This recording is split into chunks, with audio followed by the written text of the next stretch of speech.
is so early in the morning right now. Hello, my name is Stephanie and welcome to my channel. You know, they say money is the root of all evil, but I disagree. I think it's comparison. The need for human beings to compare themselves and their situation to other people and what they might be going through, and then as a result receive either positive or negative emotions based on that comparison, is one of the most detrimental things I think facing people in our society today. And in this video, I'd like to break down why we do that and what we can do to get ourselves out of that infinite comparison loop, especially for those of us who try to monetize in any way our presence on the quicksand of comparison, otherwise known as social media. I was inspired to make this video after listening to a podcast called We Said What We Said. The podcast is hosted by social media content creators Ricky Thompson and Denzel Dion. Just up front, I am familiar with Ricky. I have followed his content consistently since, he in the podcast, he says he's been doing this since 2014. So I probably found out about him in like 2015, 2016. I find him to be hilarious. He has one of the most individual and expressive ways of getting his message across. I don't think anybody else is doing what he does with his platform on social media. I know of Denzel because I know that Denzel and Ricky are good friends. I watch them every year when they do their Halloween costumes. And I really connected with Ricky specifically at the end of 2020 when he posted this on his Instagram. 2021, I am ready for you, and I'm not saying a damn thing about the future because I'm not jinxing that shit. Oh, hell no. I'm on mute. So like I said, 2021, I am ready for you. My bags are packed. They're ready to go. I'm going into this new year with a clear mind, positive vibes, and stronger than ever because the fact that I survived 2020, I can survive anything. Okay. So lastly, 2021, I am ready for you. And 2020, bye girl. Bye girl. Bye girl. That is how I think everybody was feeling at the end of 2020. And, there was probably some trepidation in the air because everybody wants, when we get to a new year, we want to be like, new year, new me, all new opportunities, all new. But I think something people learned in 2020 was, maybe we don't speak on it just yet. Maybe we see how it plays out. But I loved how he summarized that. I reposted it on my own Instagram at the time. Yeah, so I think he's a great talent. I think he's super funny. I was not aware until I listened to this podcast, though, what his actual journey has been like in Hollywood. I wasn't aware of how many times he's been offered situations and they've been taken back. I wasn't aware, how many times he has felt he is going to end up in a certain place and then it doesn't happen. I've just been looking, from the outsider's point of view, and to me, he's doing pretty well. In fact, after I listened to the podcast, I went and I looked at his social media, him and Denzel's, and they were in Barcelona a couple days ago. I'm currently in Texas, where like every day we hear about new homicides, we hear about new COVID cases. It's just very much so gloom and doom. And I'm looking at these people's social media, and they're currently having this wonderful sort of out of the ordinary experience. So to me, both Ricky and Denzel are doing pretty great. Denzel has a fashion line. He has tons and tons of followers. I think they both have over 1 million followers on Instagram. And yeah, I'm pretty impressed with their lives. But the point is they are not. And the reason why they are not is because they are looking at their situation and they're looking at what other content creators in their same age range with maybe less time invested in the content creation game have been able to accomplish in a shorter amount of time.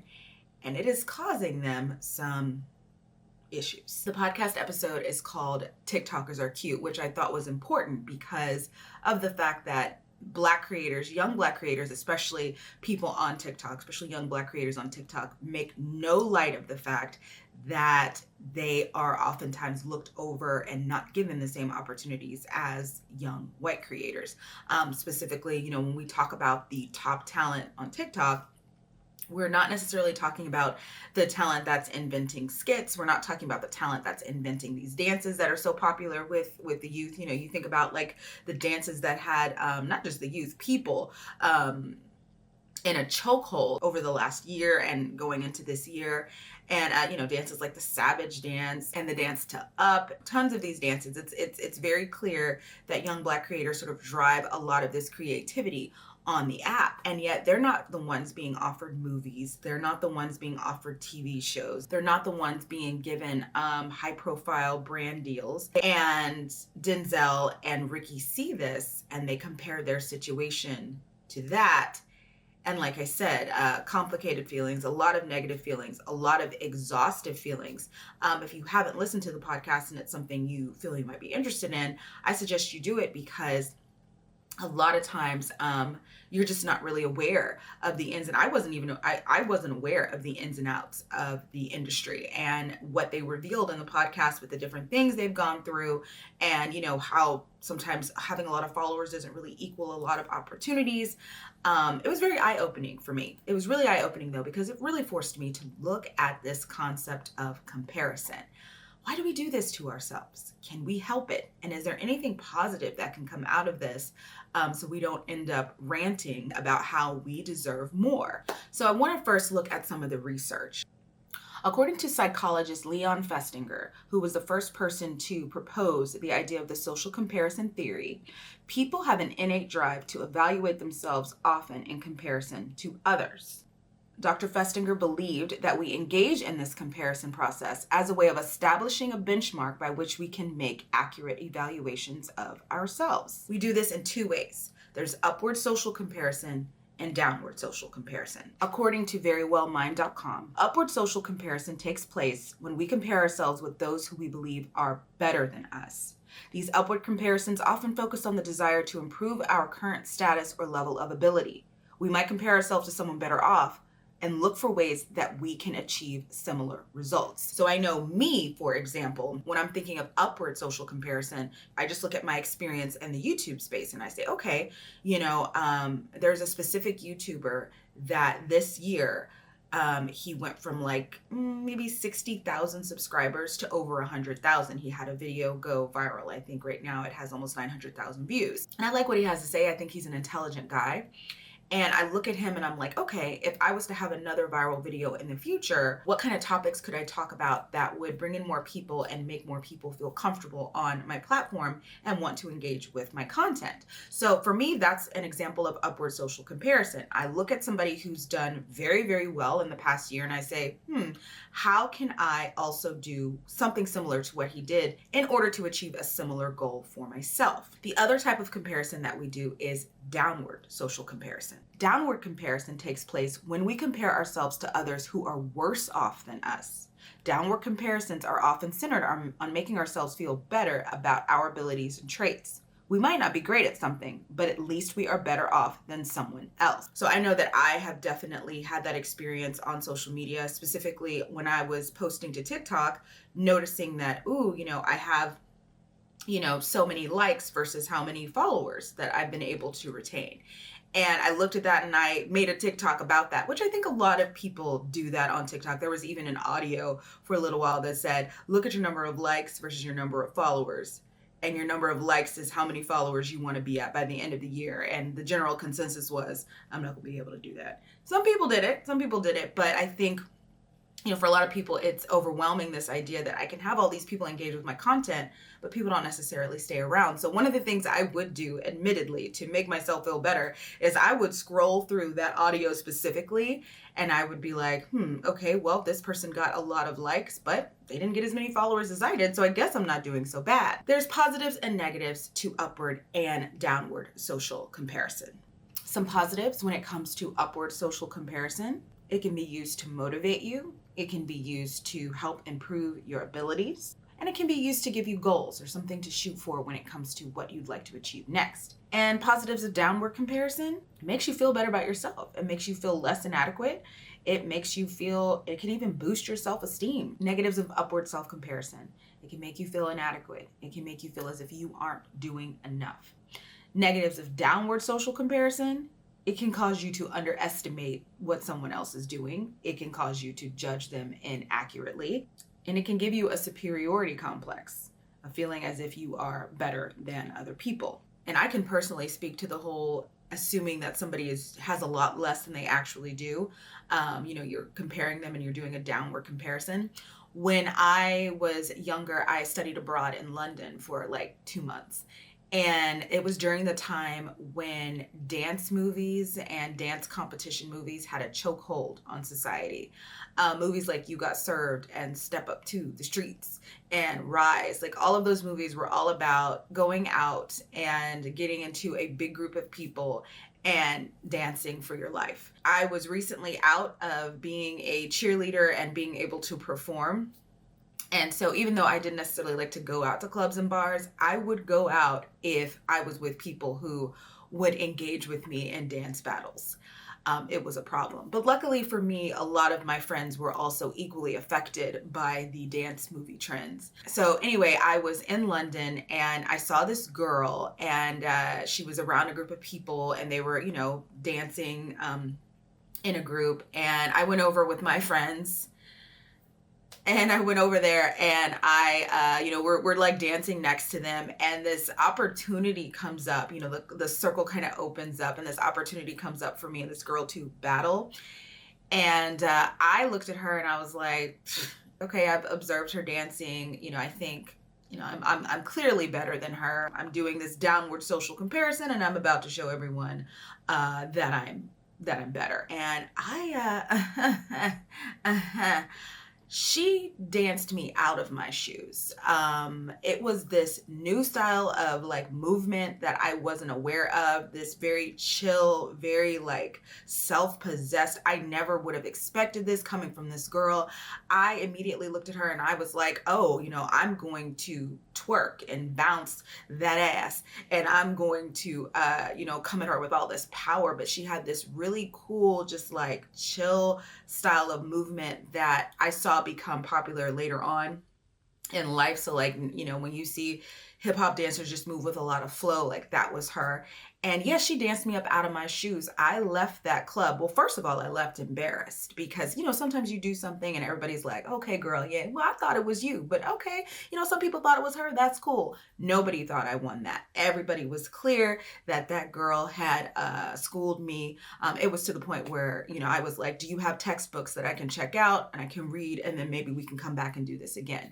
So I actually ended up walking out of there with my shoes completely off. Like my feet hurt. She danced me about my shoes. And so that is a way that downward social comparison can affect you. You can look at what somebody's doing and you can think, oh, okay, well, I'm definitely doing better than this. So you can underestimate them and it can get you into some trouble. Okay, so now that we know, why we compare ourselves to other people and we know the positives and negatives of that, I have to again say there's no worse place for this kind of comparison than social media, especially if you're the type of person that has decided to monetize your social media experience and turn it into a career. You are stuck in this comparison feedback loop because you're constantly being exposed to what other people are doing and what other people are getting, and it is your job. And just to go back to Ricky and Denzel, that is very much so what they were talking about in their podcast, is just that it is exhausting, knowing what I bring to the table and constantly having to view what other people are getting when they're not bringing as much as I am to the table. They're not creating as much content. They're not doing things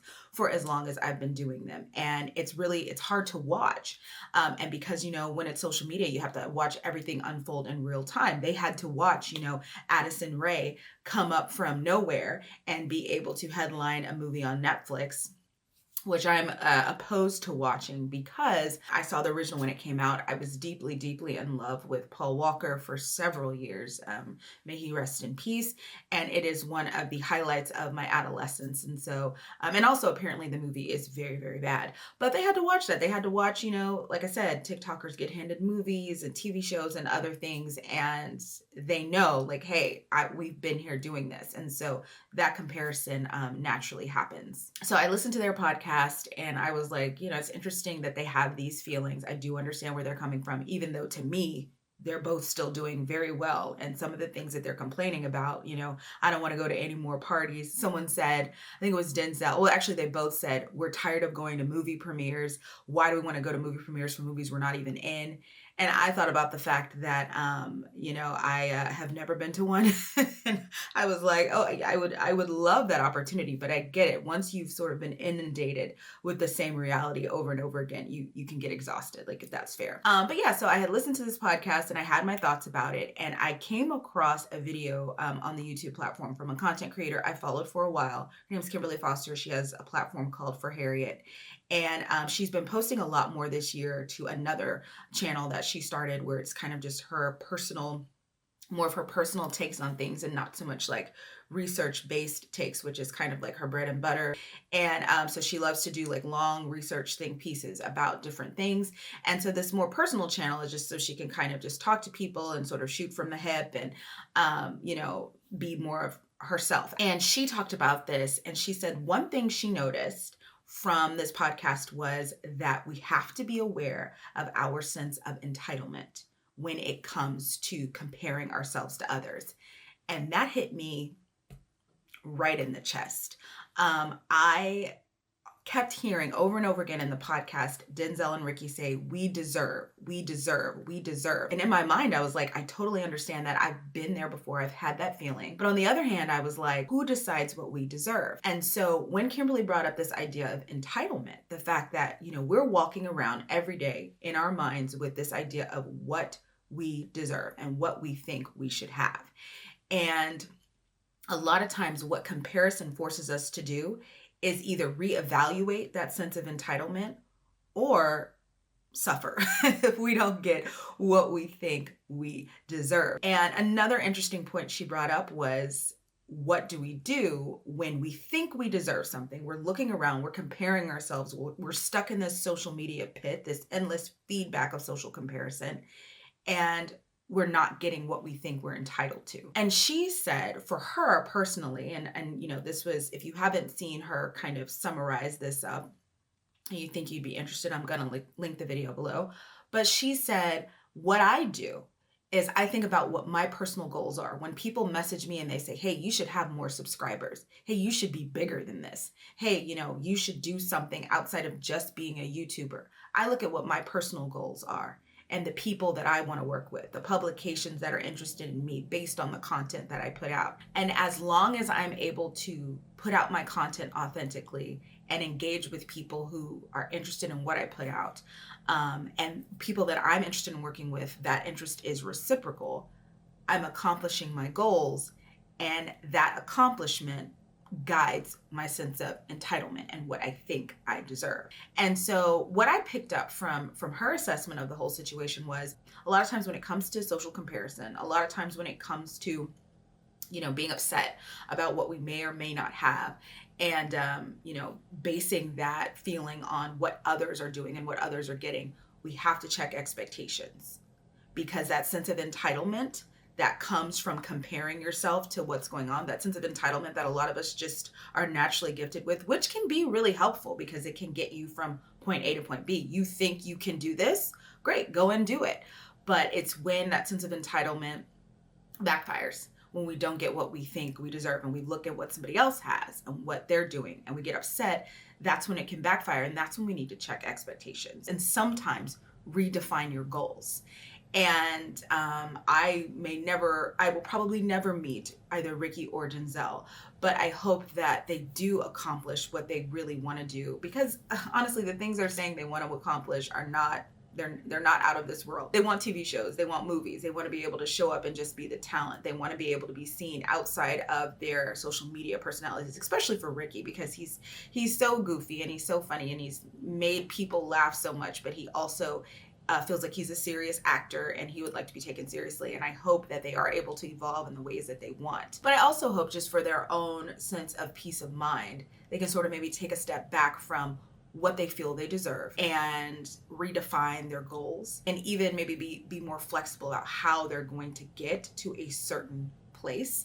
I know that that's easy to say from the outside looking in, but I think it would allow for a greater sense of peace, and so I think it would be helpful. But most importantly, I think that as a society, we need to always be cognizant of how we are using our natural innate need to compare ourselves to others. Are we using it to help motivate us, or is it something that we're doing to ourselves and it's bringing us down? And if that's the case, if the latter is the case, then it's definitely something that needs to change. And I'm literally saying this to you after saying it to myself. So yeah, I that is something that I am definitely going to be working on. Thanks for watching.